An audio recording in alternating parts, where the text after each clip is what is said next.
আসসালামু আলাইকুম। সবাই কেমন আছেন? আমি আলহামদুলিল্লাহ ভালোই আছি। আজকে আমি আপনাদের সাথে শেয়ার করব যে আমি মসুরের ডাউলের ভর্তাটা কিভাবে বানালাম। তো আমি কিন্তু ডাউলটা ধুয়ে কিন্তু আমি ১-১.৫ ঘন্টার মতো ভিজিয়ে রাখছি। আমি বিকেলে ভিজিয়ে রাখছি আর কি। আমি এটা রাতে বানাইছি। তো এই ডাউলটা একদম ভিজে পাতা পাতা হয়ে গেছে সুন্দর। তারপর আমি এই যে ফ্রাই প্যানে দিয়ে দিলাম, একটু পানি দিলাম আর ২টা কাঁচামরিচ দিয়ে দিয়েছি। ২টা কাঁচামরিচ কেন দিছি, আমি এখানে শুকনো মরিচও দিব, কিন্তু ঝাল বেশি দিব না। যারা ঝাল বেশি খান তারা বেশি দিয়েন। আর এখানে আমি একটু হলুদ দিছি সামান্য, বেশি দিই নেই, একটু মানে তাইলে কালারটা ভালো লাগবে আর কি, ভর্তার কালারটা। তো এই যে পানিটা আমি শুকায় নিছি, একদম শুকায় গেছে।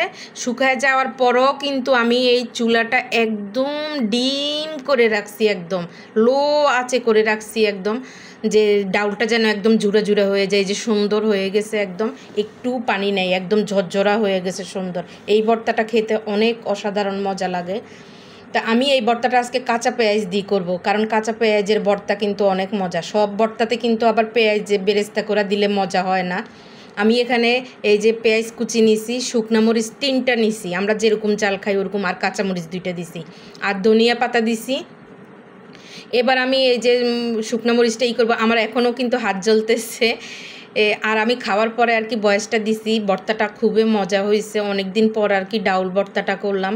তারপর আমি এই যে সরিষার তেল দিয়ে দিব, দিয়ে তারপর আমি সুন্দর এইটাতে এই যে মাখিয়ে নিব ডাউলের সাথে। মানে ভর্তাটা এত মজা হয়েছে, আমার হাতটাও অনেক জ্বলতেছে।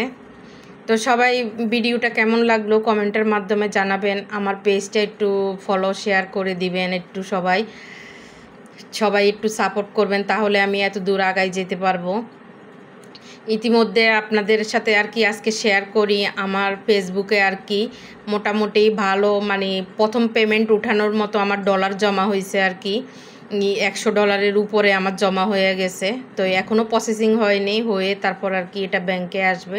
তো সবাই একটু দোয়া করবেন যে আমার $100 উপরে হয়ে গেছে। এটা করতে অনেক কষ্ট হয়েছে আমার। আমি 9 মাস হয়েছে পেজ খুলছি, কিন্তু করছে আমি আরও আগেই পারতাম, কিন্তু মানে টাকাটা ইনকাম করতে পারতাম। আমার মিউজিক দেওয়া ভিডিও ছিল, আমি ওইটা খেয়াল করতে পারিনি, ওই জন্যে আমার মনিটাইজেশনটা একটু আটকায় রাখছে। পরে ডিলিট করছি, তারপরে আমাকে মনিটাইজেশন দিছে। আর এখন আমার $100 উপরে হয়ে গেছে। সবাই একটু দোয়া করবেন। নিজের ইনকামের টাকা আসলে অনেক শান্তি, পরের টাকা ধরতে গেলেও অনেক কথা শোনা লাগে, এটা আসলে কথাটা সত্য। বুঝতে পারছেন? আমার অনেক খুশি লাগতেছে। তো সবাই একটু সাপোর্ট করবেন। আর এই যে আমার ডাউলের ভর্তাটা কেমন হয়েছে সবাই জানাবেন। তো সবাই ভালো থাকবেন, সুস্থ থাকবেন। সবার জন্য শুভকামনা রইল, আমার জন্য দোয়া করবেন। আর আপনারা একটু সাপোর্ট করবেন, আমি যেন প্রতি মাসে একটা অ্যামাউন্ট পাই। আর ইতিমধ্যে আমার একটা রিল 1.4 মিলিয়ন ভিউ হয়েছে। তো সবাই ভালো থাকবেন, সুস্থ থাকবেন। আজকের মতো আল্লাহ হাফেজ।